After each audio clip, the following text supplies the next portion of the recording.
Okay, so what we're going to do in this session is try and just to look at actually what happened from a historical perspective.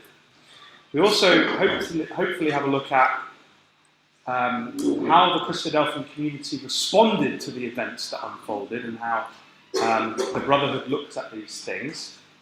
And hopefully throughout the whole of this, you'll bear in mind what we thought about in our first study, which was that the Jews have to be in Jerusalem for the prophecies of the restoration of the kingdom to be fulfilled. They have to be there. And so this is most remarkable. Now, just before we go into some videos, I just want to recap on a little bit of history, okay, so that if you're not that familiar with the history of Jerusalem, these things hopefully will come in useful just to set the context. So if you go to Wikipedia, it will tell you about Jerusalem's historic periods, okay? So the Lord Jesus Christ was around here in the middle. You might be able to just about make out the Romans there in the sort of yellow and then red. And Jerusalem was actually conquered from the Roman power. That's the power that scattered Israel in AD 70 from the Romans in about 638 by the Muslim Arab rulership. Okay, and that kind of rulership has different names, but in essence it evolved into what we call the Ottomans. And so what we're going to be doing is focusing down here, the last kind of final few moments of that kind of Arab Muslim rule of the city of Jerusalem. Now, at the time of Elpis Israel, when Brother Thomas walked the earth, this is what the Middle East looked like. Okay, it was controlled by the Ottoman power, the Ottoman Empire, and it's a remarkable thing to note that in World War I, that one of the things that happened in the Middle East was that General Allenby, the British general who led the army in World War I in the Middle East, he and the army captured and beat back and pushed out the Ottomans, answering to Daniel chapter 11 verse 40, the king of the south, the power that controlled Egypt, would push out the king that was in the Middle East and push against him. And Revelation 16 verse 12, if you're into your prophecy, which talked about the great river Euphrates drying up. So they're two amazing prophecies that were fulfilled then. And he liberates Jerusalem from Arab rule, and there he is, he gets off his horse and walks into Jerusalem. And it's worthy of note that that was 100 years ago. Now suddenly we think, oh, hang on. 50 years ago, Jerusalem is liberated from Arabs. 100 years ago, the British liberated it again. So, maybe there's a pattern here. So I know in the Bible magazine, Brother Paul Billington's with us for a few more moments, there were some articles on this recently, and it's just interesting to note that maybe 2017 falls into this pattern of Jubilee periods, of 50-year periods. And we know our God is a God that works in patterns. So let's keep our ears to the ground, brothers and sisters and young people. Maybe this year is of more significance than perhaps we realise. So that was 100 years ago. Now, what happened? Well, the British kicked out the Ottomans and gained control. And eventually the United Nations, in their benevolence, decided to give control of Palestine, as they called it then, to the British. They called it the British Mandate. And they got that mainly because the British obviously had been involved in beating out the Ottomans. But interestingly, just before that happened in December, was this in December? The Balfour Declaration was 2nd of December, wasn't it? It's your birthday. November. Your birthday. Well, the day for King's birthday. The Balfour Declaration was issued. Sure, we're all familiar with the Balfour Declaration. It basically said that the British government would help the Jews, the Zionist movement, go back and have a place in the land of Israel. And so when they had the mandate for Palestine by the League of Nations, as it was called then, I think it's quite amusing. It says that tutelage of such people should be entrusted to advanced nations. That's us. Yeah, we were advanced. And then it says, certain communities formerly belonging to the Turkish Empire have reached a stage of development where their existence as independent nations can be provisionally recognised, subject to the rendering of administrative advice and assistance by a mandatory until such a time as they are able to stand alone. So the British were going to control that until the peoples previously been in the Ottoman power could stand on their own 2 feet. Then it was said that the British would withdraw. That was the mandate given to them. So what did the British do? Well, I also think it's quite amusing because they kind of like literally got a napkin and sort of drew out these lines that have no bearing on any landmarks, just straight across territories. The British really, they are quite peculiar people, aren't they? Very strange. And so no bearing on what's on the ground. And what they decided was, originally, was, hey, do you know what? We've said to the Jews we're going to help them get back to their land. And also we've got this Arab population. So what we'll do is we'll be fair and we'll give the Arabs most of it and then we'll give the Jews this little bit on the coast here. That should please everybody, but it didn't. What eventually happened was they decided to kind of divvy it up even more and give the Jews like the really lesser parts where there wasn't many populations at all. And so Israel the Jews had to make do with this little kind of area here. Jerusalem was to be, supposed to be an international city. Anyway, in 1948, the British decided to withdraw. And straight away, in accordance with the mandate, Israel said, hey, we're a nation now, we can stand on our own 2 feet, we're going to declare ourselves a state. The state of Israel was born, and Ben-Gurion read out the statements around independence.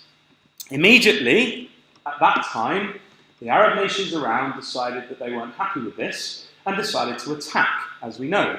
And so the War of Independence occurred. And actually what happened was that Jerusalem didn't end up being an international kind of city. The Jordanians took over it. The Egyptians took over the Gaza Strip on the left-hand side, and basically everyone attacked the newly formed territory. But as we know, it's not our subject today, but it was kind of another miraculous defence of borders took place, and the state of Israel survived. We're going to fast forward a little bit to the Sinai War, and this, I had to really put this in, because I was like, should I put this in? But I had to put this in because there's some incidents that take place in this war which then impact on the 1967 war, which we're coming to. So what happened in that time? Well, over the period of all those times, the Arab nations, they just didn't believe that Israel should exist. Okay, you can't negotiate. They didn't want to negotiate. They just want them to be pushed into the sea, is a phrase that they use quite a bit. And there's this Egyptian guy, Nasser, he comes to power, and he gets a bit big for his boots. Okay, so what he decides is that the Suez Canal, which was owned by the British and the French, he says, you know what, this is my canal, this is the Egyptian canal, we're going to take it back. So he decides to nationalise the Suez Canal, which of course the British and the French, who were quite powerful at the time, thought, hey, this is our canal. So they were a bit upset. Also at that time, the Egyptians were shooting at Israel. They were just taking pot shots all the time over the border. So the Israelis, the British and the French got together in secret and they said, well, we can't have this. Nasser is getting a bit big for his boots. Nasser also decides not only to take back the Suez Canal, but to block off here the Gulf of Aqaba, which is where, you see the bottom of Israel there, there's a lot of trade that comes in and out there. There's a vital port in Eilat for Israel to maintain. So that upset the Israelis, obviously. So what happens then? So they put you see this bottom picture here, this is a big gun that they put over that section there, and they just shoot at any ship that came by. Pretty annoying. So, the Israelis came, they took over the Sinai Peninsula, and they held right to the bank of the Suez Canal. And then the British and the French got their troops in as well to help them out and bombed some key areas. And then the Israelis also took out those guns so that they could actually have their shipping lane back. But the international community went into uproar, like, oh my goodness, what is happening? And they put pressure on Britain and France to withdraw from that area. And so Israel was kind of left a little bit in the lurch, but they also said that they'd withdraw. And the United Nations says, don't worry everybody, we're going to come in and we're going to hold the peace. So the United Nations put their troops in this buffer zone to stop the Egyptians taking pot shots at the Israelis, and the blockade was agreed the blockade would never come back and that Israel could have that as a shipping port. And everybody sort of had this uneasy truce. So that's kind of sets the scene now for what happens in 1967. This uneasy truce was in place. The Arab nations, they hated Israel, they didn't want Israel to exist. And now we're going to watch a series of videos, and I'm going to pop up every now and again and probably annoy you a little bit, because I'm not as exciting as what takes place, but you'll have to bear with me. The videos, we just want to be clear, we didn't make them. They're from Jerusalem U, from that URL there. So we just want to be clear about that, but we're using them here obviously for educational purposes, so hopefully that'll be okay. So this is the first one, and it just sets the scene a little bit.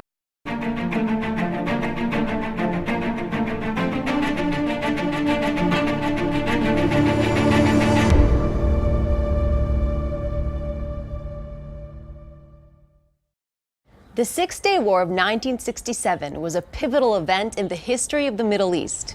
In the weeks leading up to the war, 4 Arab armies gathered near Israel's borders, openly threatening the annihilation of the Jewish state.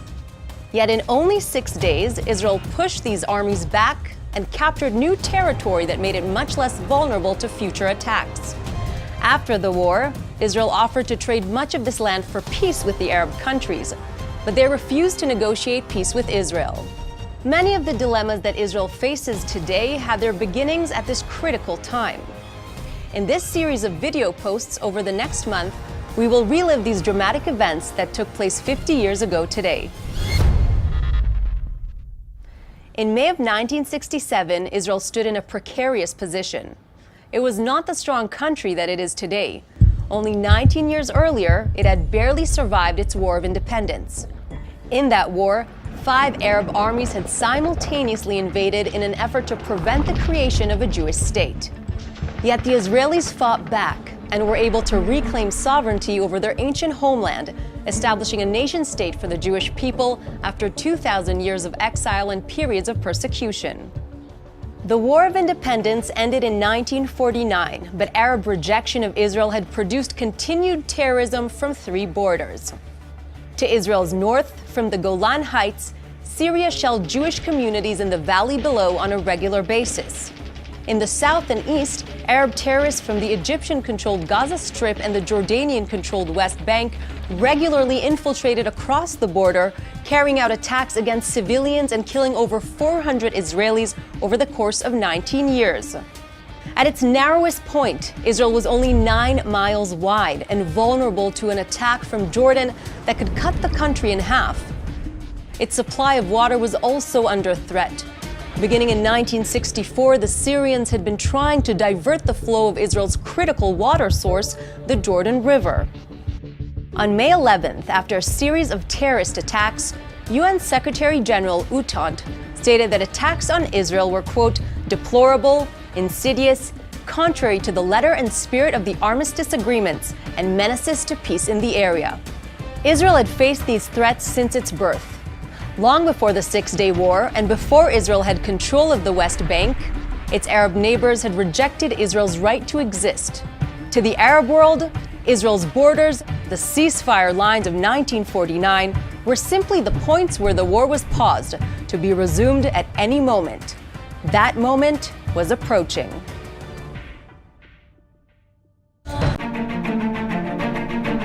The week of May 14th, 1967.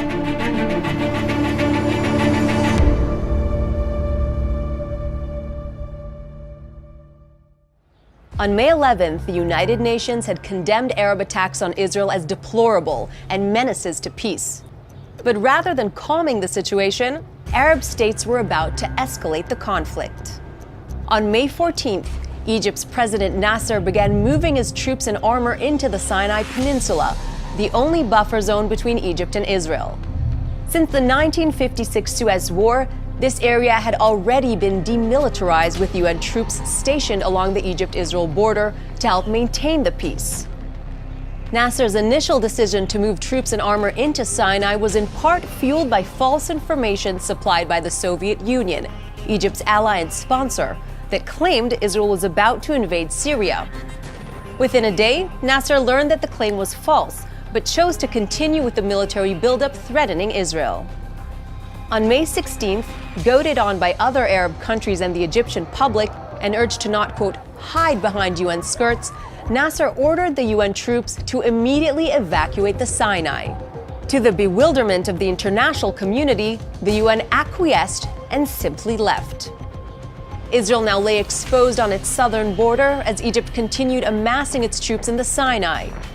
By the end of the week, Egypt had moved 80,000 troops, 550 tanks, and 1,000 artillery pieces towards the Israeli border. On May 18th, government-controlled Cairo radio made Egypt's intentions clear. As of today, there no longer exists an international emergency force to protect Israel.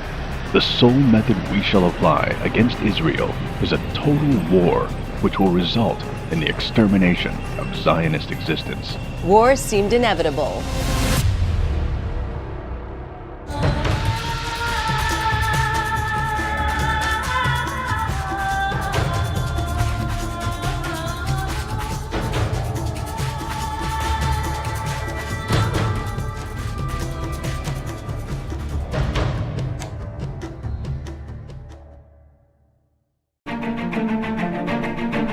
The week of May 23rd, 1967.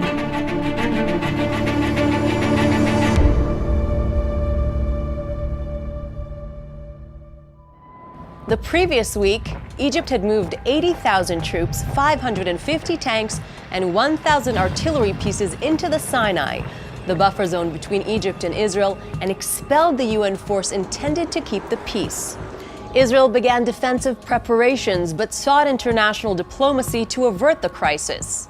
Prime Minister Levi Eshkol stated that Israel would not initiate hostilities unless Egyptian forces closed the international waterway leading to Israel's southern port. Its closure would shut down Israel's supply of oil and other vital resources and block access of Israeli ships to the east. On May 23rd, President Nasser did just that and blockaded the Straits of Tiran, leading to the Gulf of Aqaba and cutting off shipping to Israel's southern port of Eilat. This action violated UN Security Council Resolution 118, was condemned by U.S. President Johnson, and constituted a casus belli, an internationally recognized act of war. Yet Israel refrained from taking any military action, still preferring a diplomatic solution to the conflict. But from Nasser's statements and from public opinion of the Arab masses inflamed with the prospect of destroying Israel, it seemed that a diplomatic solution was not going to be an option. We knew that closing the Gulf of Aqaba meant war with Israel.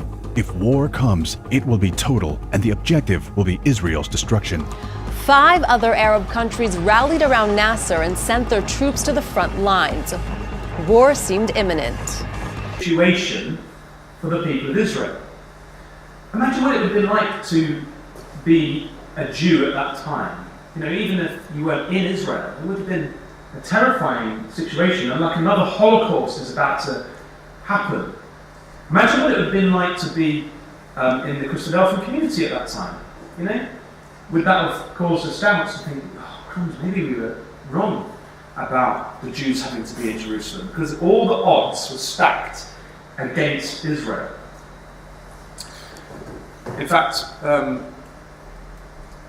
this is what it kind of looked like. Nasser proclaims he will not agree to free sea passage. You know, things were really looking pretty bad. Israel was starved of that trade in oil from the south.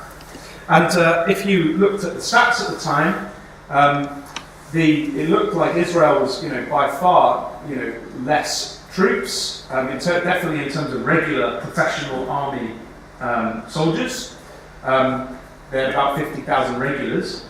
They had far less aircraft. Now, obviously, aircraft is massively significant in modern warfare. Not that I'm an expert, but obviously, if you can control the skies, you can get places quicker. You can attack people and areas quicker. So, the aircraft is massively a massive problem, and even tanks. They didn't have that many tanks compared to the might of the Arab nations around them. So, that's just something we might come back to in a minute. So, let's see what actually unfolded now in day one of the 6-day war.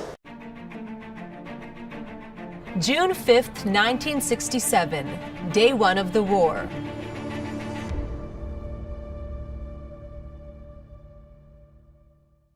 In the early morning of June 5th, Israel launched a preemptive attack on Egyptian Air Force bases. The Israeli Air Force had come up with a bold, risky, and complex plan involving all but 12 of their approximately 250 jets. The plan required dozens of Israeli squadrons from different bases to rendezvous silently over 11 Egyptian air bases. The first Israeli planes took off at 7:10 a.m., flying low to avoid radar detection and observing complete radio silence. They began the surprise attack before the Egyptian pilots could scramble and get their jets in the air.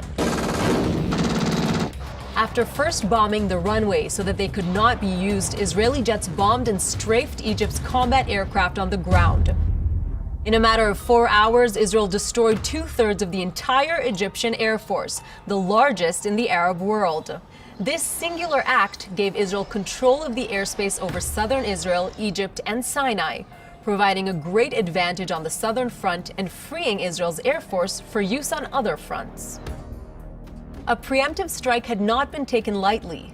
Israel had determined that the 200,000 Arab troops and 1,000 tanks gathered near Israel's borders were poised for action, with the goal of destroying Israel. If Israel were to wait for a coordinated Arab strike on all its borders, the future of the country would be at great risk and casualties would be massive. Immediately after the attack on the Egyptian bases, the Israelis sent a message to King Hussein of Jordan, saying that Israel would not attack Jordan if Jordan stayed out of the war, even though it meant that the Jewish holy sites of Jerusalem would remain under Jordanian control, inaccessible to Jews. But Jordan had received false information from Egypt claiming massive successful attacks against Israel. Reassured of Arab victory, Jordan rebuffed Israel's offer and launched multiple attacks on Israel. Thousands of mortar shells rained down on Jewish areas of West Jerusalem, hitting civilian locations indiscriminately, including Hadassah Hospital and Mount Zion Church. Because of Israel's narrow 9-mile waistline and Jordanian control of the strategic high ground of the West Bank, Jordan easily shelled civilian locations all the way to Tel Aviv and carried out airstrikes against the coastal communities of Netanya and Kfar Saba. Jordan had aggressively entered the war. Next, Syria and Iraq joined the war by launching attacks inside Israel. Syrian planes attacked Haifa's oil refineries but were destroyed by Israeli forces. They also continued with artillery and heavy machine gun fire on northern Israel and carried out attacks in the valley below the Golan. Later in the afternoon, Israeli jets responded by attacking Jordanian, Syrian, and Iraqi air bases. Without the element of surprise, they experienced a number of losses, but succeeded in doing great damage to all 3 Arab air forces. But Israel was still outnumbered and outgunned, taxing the limits of its small military. Despite its efforts to avoid war in the West Bank and Jerusalem, Israel found itself drawn into a war on 3 fronts, a situation that would ultimately reshape the map of Israel. So, it all kicks off. The Israelis, obviously, they're facing this massive situation where it looks like they're going to be crushed. They decide to take the first move. I mean, in effect, Egypt had declared war by shutting off the Gulf of Aqaba and mounting all the troops to the borders. So they had nothing to lose. And at 7 o'clock in the morning, 7:15, the jets take off. You might have heard from the first video, they called this Operation Moked, Operation Focus, because they were going to focus on the Egyptian airfields. They were going to stop their planes taking off. That was the plan.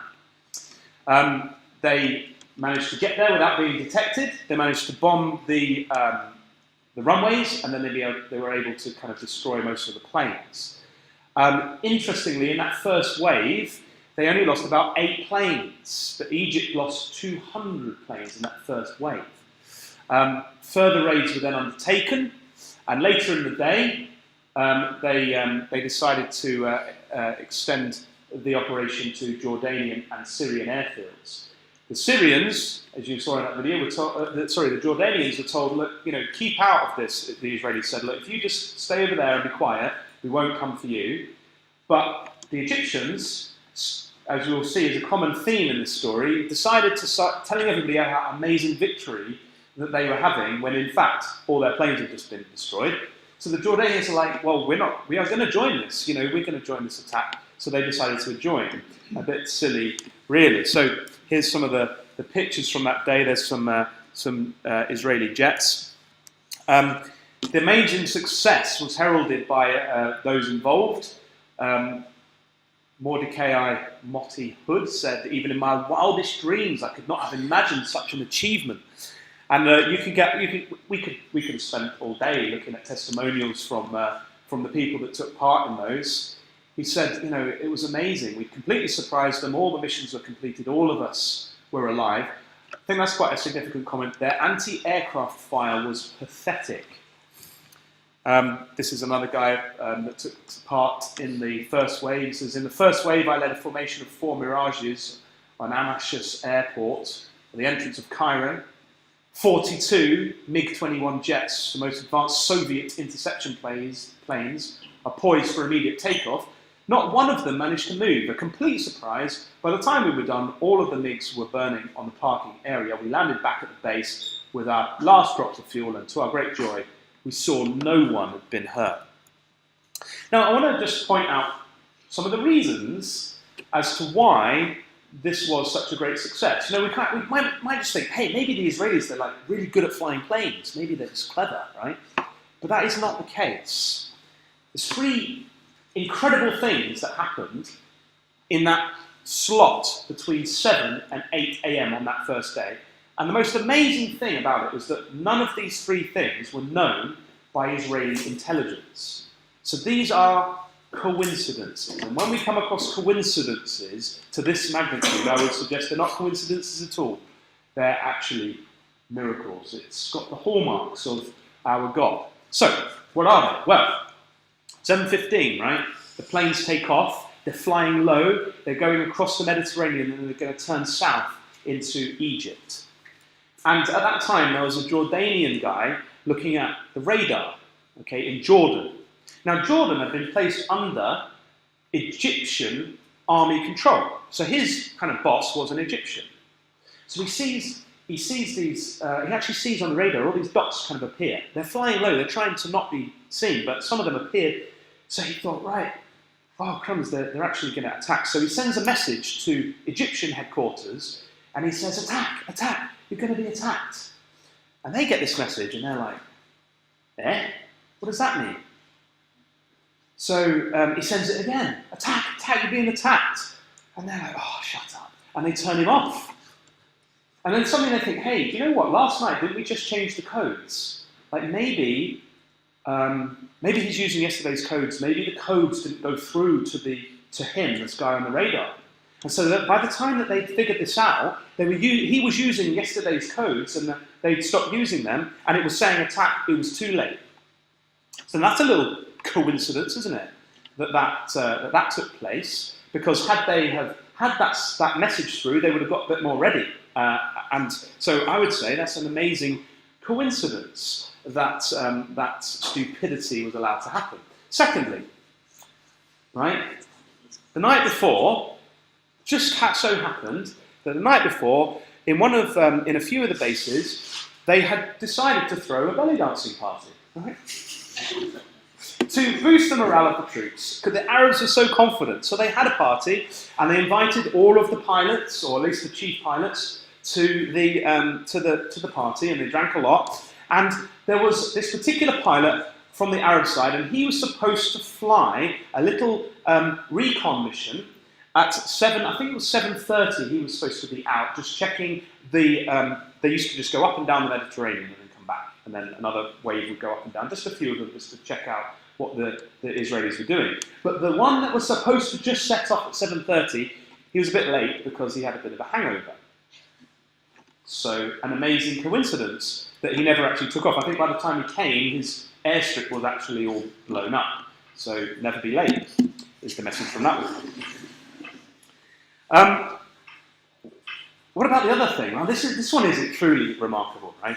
So the Egyptian High Command decides, we're going to all get together, we're going to get on a little plane, and we're going to just bob around, and we're going to have a look at how our defences are doing, ready, because bear in mind they're getting ready to attack Israel. So this chief officer, he says, well, to all the anti-aircraft people, the gunners, right, guys, no firing between the hours of 7 and 8, because we're the top brass, we're all going to be up there, don't want any mistakes, because that's going to be bad.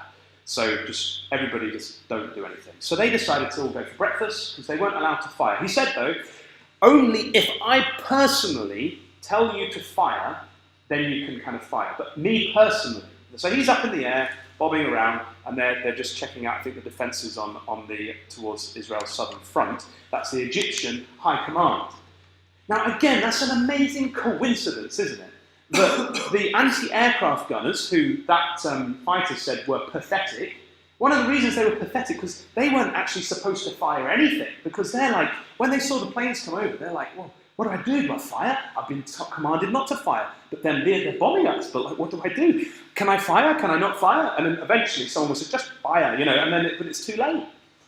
So an amazing situation that God arranged to happen so that Israel could have this early victory. The first 6 hours, they say it was won, not in 6 days, because by the time the Israelis were done, they had supreme air authority over all of the territories. So the newspapers, Air Force wins supremacy as army drives Egyptians back into Sinai and Gaza. We see there the report that Jordan was shelling Jerusalem at that time. Aircraft stats are quite interesting. I mean, these are approximate, depends which source you look at, but roughly speaking, the aircraft were obviously far more in the Arab favour.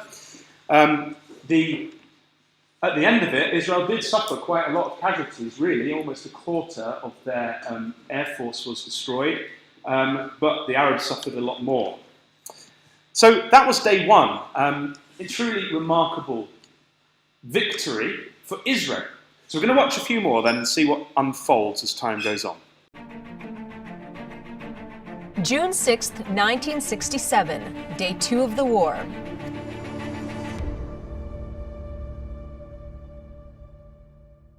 Having destroyed 2/3 of the Egyptian Air Force the previous day, Israeli forces now engaged Egyptian tanks and ground troops positioned to attack Israel. Israeli tanks swept through the Sinai Desert and would defeat Egypt's armored divisions despite Israeli tanks being outnumbered 3-1. Egyptian General Amer, realizing the extent of his defeat, ordered a retreat. Most of the Sinai was now in Israel's hands. By noon the next day, Israel would capture the port of Sharm el-Sheikh. This allowed Israel to reopen the sea lanes that Egypt had blockaded 2 weeks earlier in an act of war. Meanwhile, on the Eastern Front, Israeli troops dashed through the Jordanian-held sector of Jerusalem and reached the strategic high point of Mount Scopus, overlooking the Old City. They were at a disadvantage. Israeli forces would not use artillery on the Jordanian troops in the Old City because of its historic and religious significance to Judaism, Islam, and Christianity.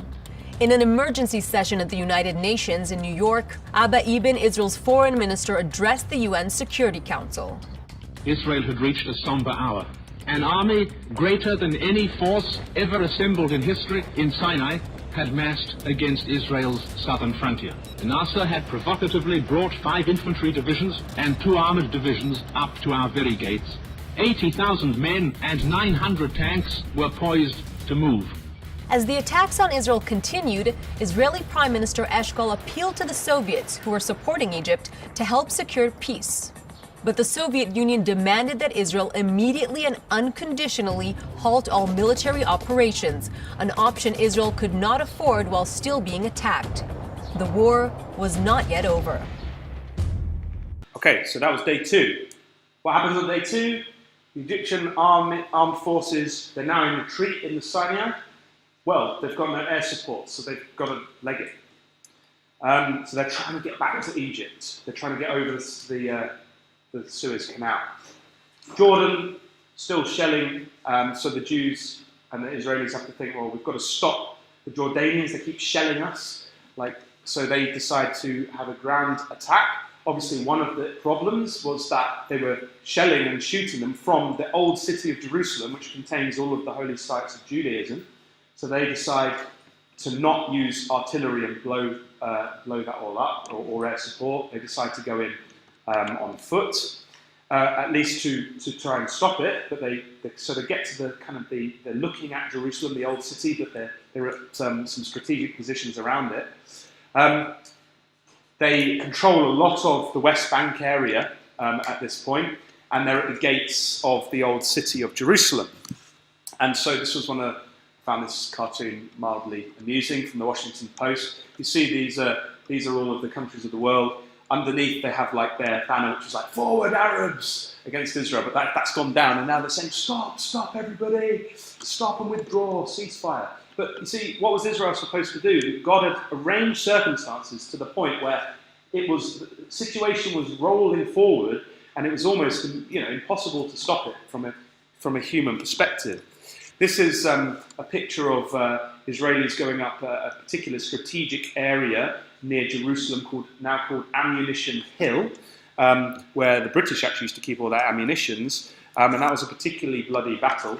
But eventually, as we say, they're on Mount Scopus, and they're overlooking the old city. So they're pretty much surrounded the city of Jerusalem on day 2.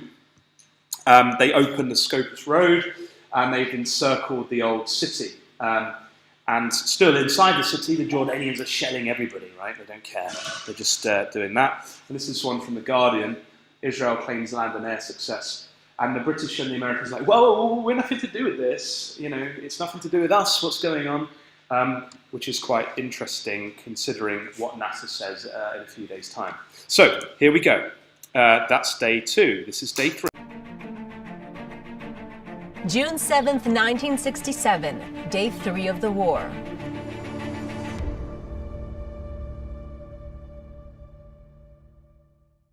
The previous day, Israeli troops had reached the strategic high point of Mount Scopus in Jerusalem. They now overlooked the old city.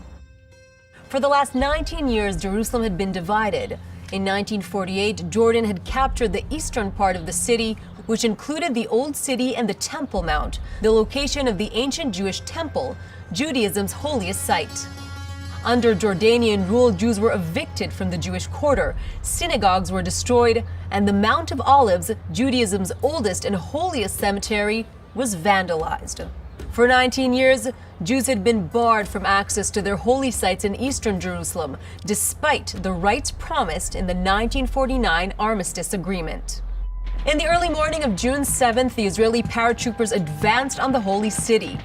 They advanced without artillery support, seeking to prevent damage to the city's ancient and historic sites. The battle lasted from early morning to the afternoon, when the announcement was made on the radio.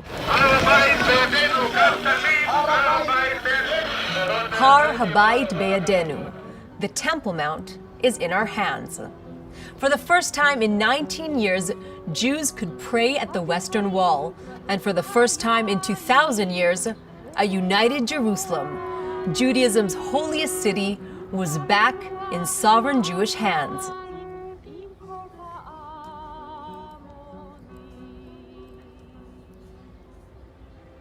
After capturing Jerusalem, the paratroopers moved south to reinforce other forces in the West Bank areas surrounding the city.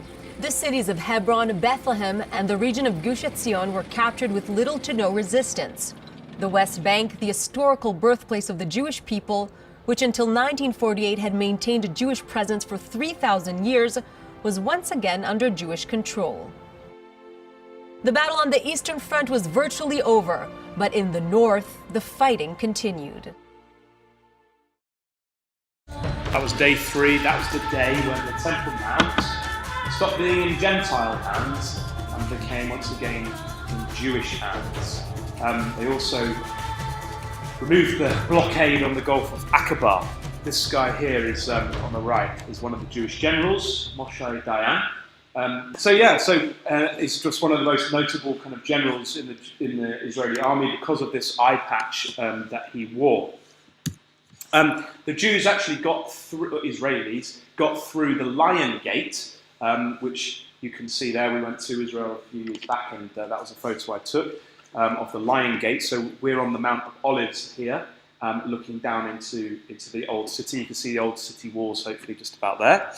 And one of the most amazing little stories that you can find is around this guy, General Rabbi Shlomo Goren. He's an incredibly brave man. In fact, later when the Israelis go south, I think it was at Bethlehem, he went in literally on his own and took the keys from the keeper of Bethlehem, like without any other soldiers, because he had so much faith that God was working with Israel on this day. And he's there in the army. He's saying prayers at the Western Wall, an interesting character.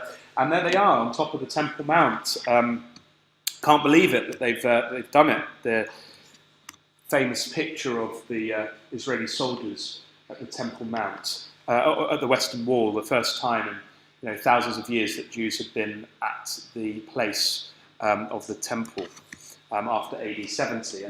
And to celebrate 50 years, those three men came back again recently, and that's what they look like today. Obviously, they're a bit fitter back in the day, but hey, it's quite interesting. So this is what the newspaper said: "Old city, most of Sinai fall, Tiran opened." An amazing thing to have achieved, it would seem. So what happens? We'll just finish off with the June 8th, 1967, day 4 of the war.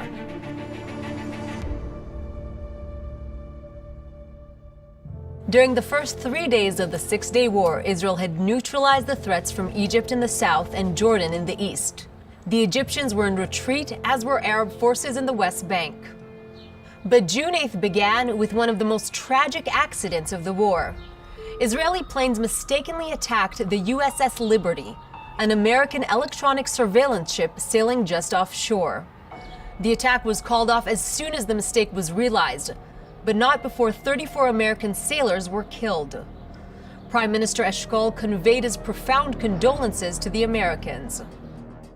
During the 19 years that Jordan controlled the West Bank, Israel's width at its narrowest was 9 miles. This made it possible for an attacking army to cut the country in half, rendering it defenseless and threatening the very existence of the Jewish state. It also made it possible for enemy forces to shell and bomb Israeli coastal cities like Tel Aviv from the hills of the West Bank. Now, with the West Bank in Jewish hands, Israeli-controlled territory was 44 miles wide. Still only an hour's drive, but an area of land that could be realistically defended. Israel now held both the coastal plain to the west of the hills and the Jordan Valley to the east, a desert and natural barrier between Israel and the countries of Jordan, Iraq, and Saudi Arabia. But for many Israelis and Jews around the world, the West Bank was much more than just territory needed for security. It was the birthplace of the Jewish people. Also known by the biblical names of Judea and Samaria, the West Bank was the home of the Jewish patriarchs of the Bible, Abraham, Isaac, and Jacob. It had been central to Jewish identity and had maintained continuous Jewish presence for 3,000 years. The fact that it was now under the control of a Jewish state was deeply moving for many people worldwide. Throughout the day, Israeli forces consolidated their control of the West Bank, an area that was home to 600,000 Arab residents. Meanwhile, in the south, Israeli forces pushed towards the Suez Canal, leading Egypt to accept a ceasefire late that night. In the north, however, Syrian artillery bombardment continued all along the border. Israel now moved to focus its forces on Syria. Okay, so day 4, the Egyptian forces, right, they're in retreat in the Sinai, they've got no air support, and so Israel decides to keep mopping them up, basically. Pretty awful. Syria's bombing from the north. The Jordanians are pretty much crushed at this stage, and so Israel has to act, and so they go into the Sinai. There's massive tank battles, all sorts of things. Eventually, the Egyptians admit defeat and say, "Hey, well, let's have a ceasefire." This is kind of what happens. So you'll notice here that the Israelis they come down to the south. They get rid of the block there in the Gulf of Aqaba, and they come up and they all the Egyptian forces are fleeing across, and some of them are cut off by the Israelis who come and basically cut them off. They've got no air support, some pretty awful scenes of the Egyptian tanks in some of the areas getting completely and utterly obliterated. This is some Jewish tanks that are setting out on that campaign. And just like mile after mile of Egyptians just completely destroyed, like against all the odds. Burnt out ashes of the might of the Egyptian force. When you go to Israel, you can spend many a happy hour, as my wife will tell you, going around places like Latron, where they have some of the tanks that actually took place in these wars. That's what's called a Sherman tank. These were quite old school tanks, but the Israelis had refitted them with kind of more up-to-date equipment. But in essence, they were still like World War II tanks that were being used in 1967. So we've got here tank battle smashes Nasser's armoured force from the Jerusalem Post. Now, June 9th, 1967, day 5 of the war. Throughout the war, Egyptian media had been falsely reporting of military successes against Israel. But on June 9th, Egyptian President Nasser appeared on national television, revealed the truth about Egypt's defeat, and resigned. In an effort to shift blame, Nasser falsely claimed that American and British aircraft assisted the Israelis and that the enemy was operating with an air force 3 times stronger than his normal force. Following an outpouring of support for Nasser, he retracted his resignation the next day. Egypt and Jordan were defeated, and now Israel finally turned north to Syria. For decades, Syria regularly shelled northern Israeli cities, villages, and communities from the Syrian-controlled Golan Heights. The high ground of the Golan overlooking northern Israel gave Syria the upper hand. Since 1949, more than 1,000 rockets and shells had rained down on Israel. Terrorists regularly infiltrated Israel's border, carrying out attacks against civilians. More than 120 had lost their lives. This intolerable situation put the people of northern Israel in constant danger. The Israeli Defense Forces moved on the slopes of the Golan Heights at 11:30 a.m., reaching the first line of steel and concrete Syrian posts. By the end of the day, Israeli forces held all the roads and access points to the Golan, but they did not yet hold the high ground. Israel's north was still under threat. Okay, so Nasser, this guy, he's a bit of a clown really, isn't he? He resigns, blaming that the British and the Americans were with the Israelis, lying through his teeth. And then, this is the leader who basically started this war, and he's like, oh, we're losing, so I'm going to now quit. You know, he left his country, as it were, in the middle of this crisis. So anyway, everyone says, no, don't do it. So then he's like, oh, okay. And then he gets back into power. So the Battle of the Golan begins. Now, when you go to Israel, this is the area called Tel Dan, where they've got the ancient remains of the ancient city of Dan.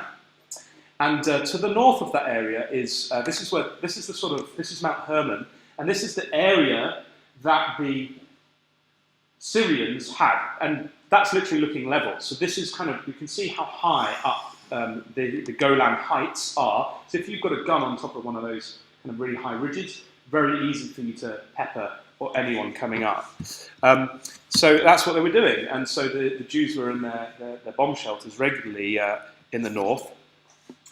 When you go there today, this is at the foot of Mount Hermon. This is you can still see some of the trenches that were around from '67. In fact, you might recognise that handsome, strapping man, or their boy. And we went on an adventure through some of these trenches, which you can see is pretty dark and dingy. That's like a rack where they used to put guns and stuff. There's an old bed still around. You know, these things are still quite fresh in historical terms. So a ceasefire was accepted, and I think that's actually not the right timing, but bear with me, that's better. The Egyptians were trapped in Sinai. Some of the pincher movement that the Israelis had done had just kind of completely trapped them, and they got destroyed, a lot of the tanks, and so they accept this situation. So now this is on to day 6. We're nearly there, everybody. June 10th, 1967, day 6 of the war.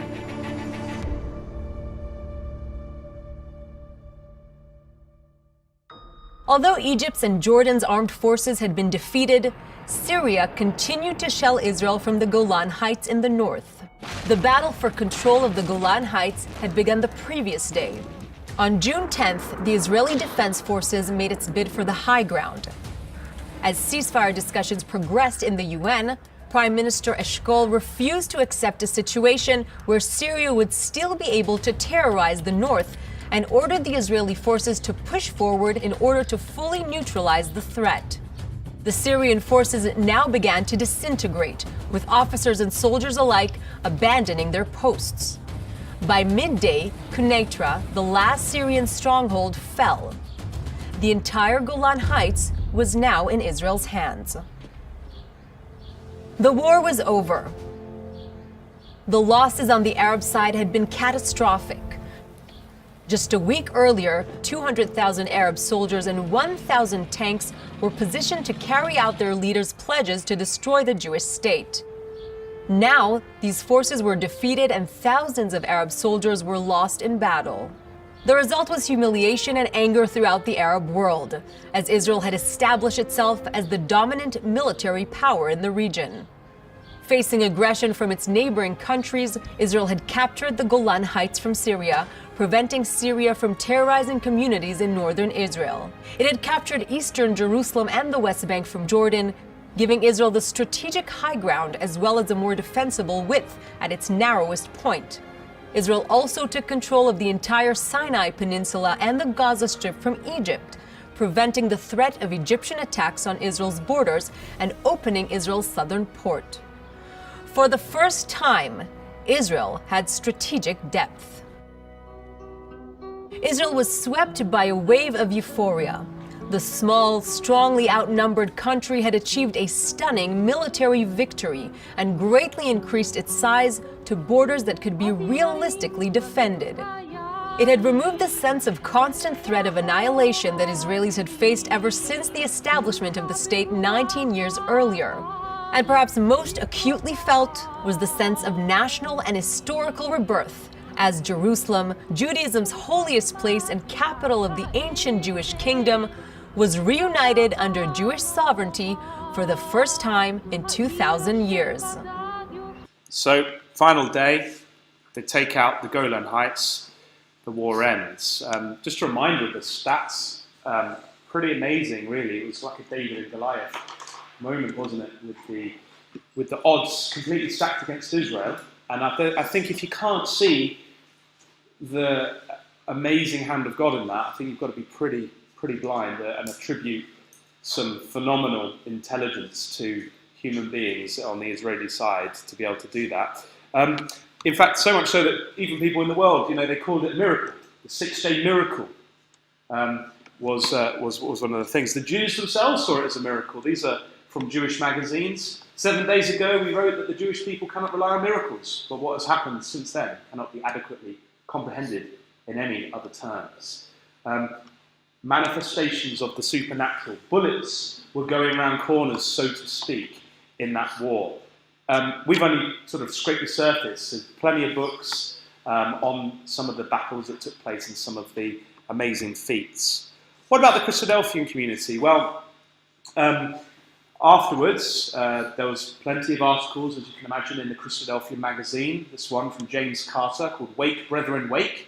Says, let us confess, when we saw that ring of enemies, jackals intent upon devouring the carcass of their enemy, and knowing the military support of Russia to these countries, we thought it hardly possible that Israel could survive such a combined onslaught, especially in view of the latest equipment from Russia of the Arab nations. And what happened? One of the greatest miracles in history.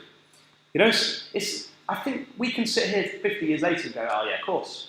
But imagine, you're living there. When was the last time you spoke to a brother who attributed a political event to a miracle in recent times? I can't imagine very much. Maybe the Tarshish stuff. But really, this is amazing. Absolutely amazing. I'm not going to read all of this. A bit later on in July, so this all happened in June, in the July edition of the Christadelphian magazine in 1967, there was kind of a report on a special lecture that took place, The Bible in the Middle East, at Birmingham Town Hall. It said 2,000 people filled all the available space in the town hall, and some 300 more listened to a relay in the basement. It is believed that about 300 were visitors drawn in by these things. Amazing! 2,000 people. You think, like, we've got 50 here and we're happy that 50 people have come to think about these things.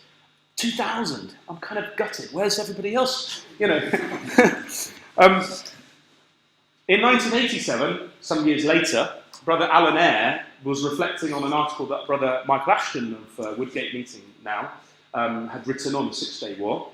And he writes in and he says about this, that Birmingham wasn't the only place where the number of visitors kind of were into the hundreds. He says that he was in Jamaica and 1,000 people came to one of his. That's in Jamaica, and 400 at a second talk. So just see the amount of interest and enthusiasm from the Brotherhood to put these talks on, and then the enthusiasm from those outside to come to these talks. This is in Gloucester. They did one. The Bible and the Middle East, God's Purpose in the Holy Land. They did their special effort. Bournemouth did a special effort. They said they had about 800 people there, of whom at least 300 were interested friends. Bristol Down End. Are you from Bristol Down End? Is anyone from Bristol Down End? Bristol Down End, they did one. They said they had 230 people there, 30 strangers came. This is amazing, it's unprecedented to have like this kind of in the intelligence sections of the Christadelphian. All these ecclesias were saying, hey, we've got to put a special effort on this. This is a momentous occasion. Chesterfield had one. 12 visitors, 100 brethren and sisters. Melbourne, over in Australia, they had one. And they had about 300 people there. You could just keep going. Durban in South Africa, they had H.T. Mansfield over. He gave some talks. They had quite a few visitors, around 200 overall. In the Testimony magazine, articles went out. There is a proverb in Israel: he who does not believe in miracles in Israel is not a realist. Within 3 hours after hostilities commenced on the morning of Monday, the Egyptian Air Force lay in smoking ruins. So the Brotherhood, they were dead excited. Now, we asked Brother Paul Billington if he could bring over some copies of this special edition of the Bible magazine. If you don't subscribe to the Bible magazine, can I put a shameless plug in for the Bible magazine? It's well worth getting. I kind of think that it's like the Christadelphian version of OK Magazine, right?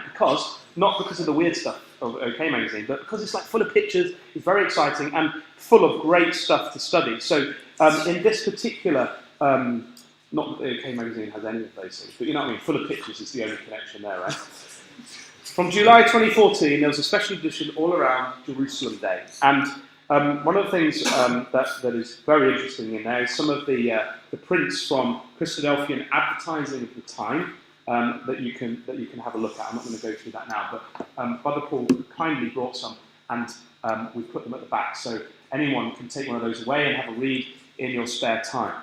Now, two kind of final little videos just to kind of set things up for our final talk this evening about what happened just after the war, and then we'll leave it there. Okay? 2. After the war, Israel found itself in control of both land and population that it had no intention of governing before being thrust into war. Israel now controlled territory with about 950,000 mostly Muslim Arab residents. It now held the Temple Mount, the holiest site to the Jewish people, but also the site of a sacred Muslim mosque and shrine, the Al-Aqsa Mosque and the Dome of the Rock. In an unprecedented and controversial effort to promote peace and avoid further conflict, Israel turned over control of the Temple Mount and its Muslim sites to the Jordanians only 10 days after the war ended. The Israeli government also sent a message to the Arab countries through the U.S., saying that it was willing to give up territory for peace. But the Israelis received no answer. This would be one of many unreciprocated gestures of peace. 3 months after the war, the Arab leaders met in Khartoum, Sudan, to discuss their next steps. They agreed upon a resolution that came to be known as the 3 No's of Khartoum. No peace with Israel, no recognition of Israel, no negotiations with Israel. Israel's foreign minister Abba Eban later said, This is the first war in history which has ended with the victors suing for peace and the vanquished calling for unconditional surrender. Israelis were dismayed. They had hoped that their victory would open up an avenue to peace negotiations in which captured land would be traded for genuine peace with its neighbors. Instead, they were confronted by a flat refusal to negotiate for peace around any borders, the same position that preceded the war and one that most Arab countries and groups were to hold for decades after the war. Despite this history of strong rejection of Israel, later developments did lead to peace between Israel and some Arab countries, as we will see in the final film of this series.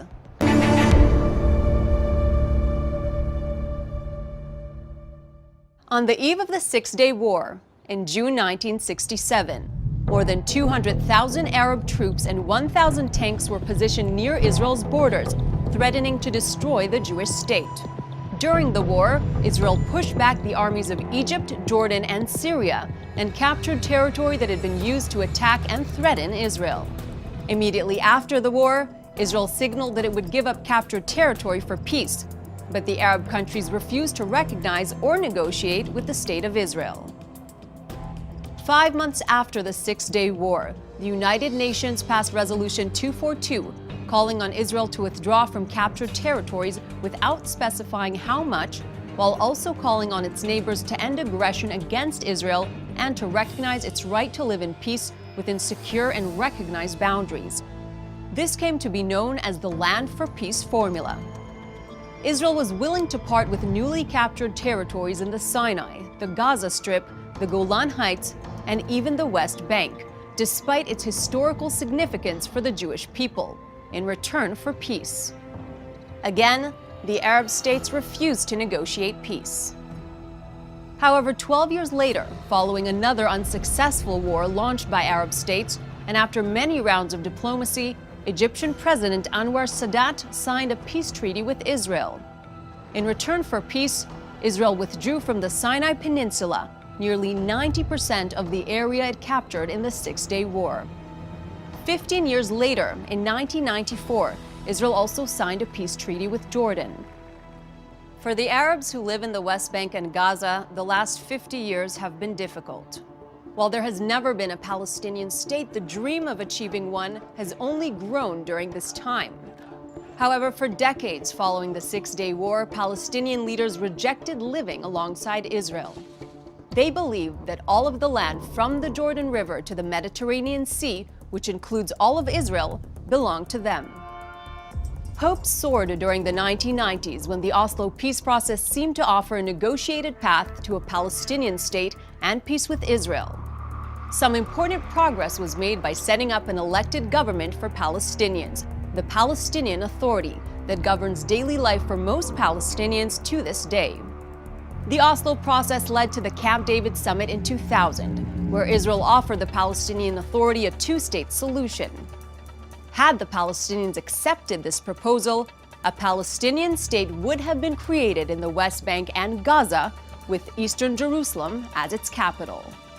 But hopes for peace were dashed once again with the Palestinian Intifada of the early 2000s, when Palestinian suicide bombers and terrorists attacked Israelis in restaurants and buses, killing more than 700 Israeli civilians.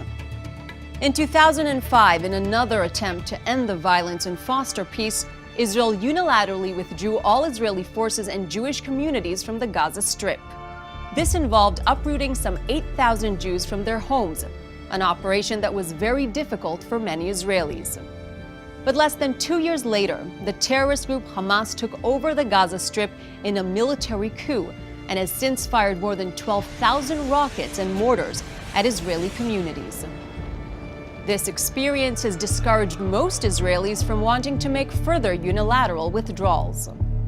In response to these terrorist attacks, Israel has taken steps to protect its citizens with security barriers, checkpoints, arrests, and other measures that have decreased attacks. Israelis are aware that these have come at a cost for the vast majority of Palestinians who are not involved in terrorism. There is an ongoing debate in Israel about the best way to protect human rights and stop terrorism. Today, most Israelis say they prefer a solution of two states for two peoples.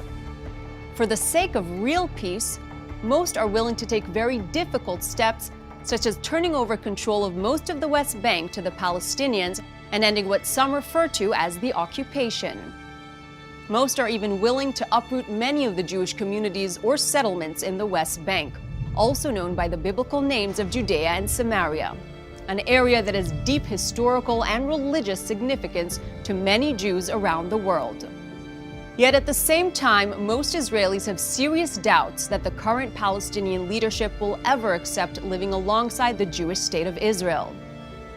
Many Israelis point to the Palestinian leadership's ongoing acts of honoring and celebrating Palestinian terrorists. They also point to Hamas and Palestinian Authority school curricula that deny the existence of Israel. These curricula focus on a return to an exclusively Palestinian homeland in place of Israel. There is a broad consensus in Israel that the strategic depth earned in the Six-Day War, a legitimate war of defense, should not be given up without strong peace agreements. Peace agreements that end the conflict with the Palestinians and the Arab countries and preserve Israel as both a democracy and the nation-state of the Jewish people. Today, in this chaotic and increasingly radicalized Middle East, Israel remains the one stable democracy with thriving Jewish, Muslim, and Christian communities. Israelis take pride in their vibrant and diverse culture, their passion for repairing and improving the world, their many accomplishments in the areas of medicine, science, technology, and the arts, and most of all, their role in carrying forward the 3,000-year-old heritage of the Jewish people.